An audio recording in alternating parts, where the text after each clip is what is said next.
32072 Liperato Drive in not Flat Rock, but Rockwood. Okay, here's what we're doing. We're gutting this whole thing, and now pay close attention because there's a lot that's staying. The spirals, those are staying.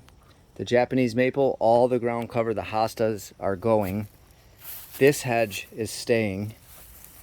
And on this side, we're trimming the magnolia, so that's staying. All the hydrangeas are coming out. The roses are coming out. All the ground cover's coming out. This entire boxwood hedge is coming out. And partial, this yew hedge is coming out. You're taking the yews out to make it symmetrical with those boxwoods. So wherever that boxwood goes on the brick, follow it over here and stop taking the bushes out at that point, and then trim it to where it's nice and square and keep this entire hedge in. Boxwood hedge out, hydrangea out. There's some wasps in here, so I think there's a wasp nest somewhere around here. Probably gonna get stung here any minute. Okay, then we're bringing 4 double knockout roses, pink, and 6 quickfire hydrangeas. Oh, by the way, the daylilies are coming out too. 3 quickfire hydrangeas back here.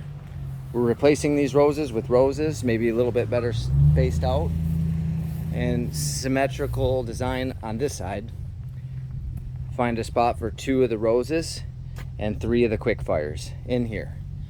All right, then we're gonna grade the property for brown rubber mulch, and that's going inside the beds. We're also doing river rock.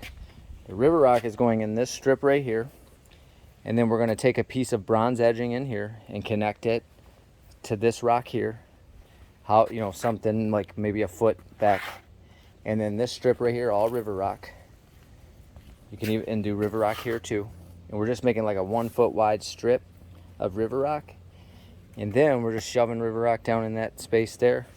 You know, get some weed mat down in there, grade it out, take the solar light out, grade it out, get something down in there, river rock down in there. River rock through here, river rock in this space, river rock in this space, throw some river rock in there, and throw some river rock in there. The rest is brown mulch. The other thing we're doing is we're going to put a piece of bronze edge starting. It only needs to come out like a foot or 10 inches or something. You know, just so the spaces are like as wide as these spaces over here. And we're gonna take bronze edging starting here, and we're gonna follow, like, you know, come around here and come over here, and then we're gonna dip in here to where you see this edging. I mean, it doesn't have to necessarily be right there, but you're just gonna kind of like dip in and then come through here and then back over here. This whole spot's gonna be river rock, but you're not gonna like go in there with the edging. You're just gonna keep going straight. And then when you get over here, you're just gonna, I think the easiest thing to do is gonna be come up to about right here and then just go over here. And then you're gonna dig this part out and do river rock, and you can stop the river rock about right here. He's not worried about back here. So all that'll be river rock in front. But the rest of this, brown rubber mulch. And trim this magnolia up, get it trimmed up, and that brown rubber mulch is going to come all the way back to here. I wouldn't be surprised if it was like 3 yards of it. Only use as much as you need. You know, stuff's super expensive, but you don't need that much. It's just enough to cover the weed barrier. It doesn't do anything functionally, so you only want enough for it to look good. And that's everything. Okay.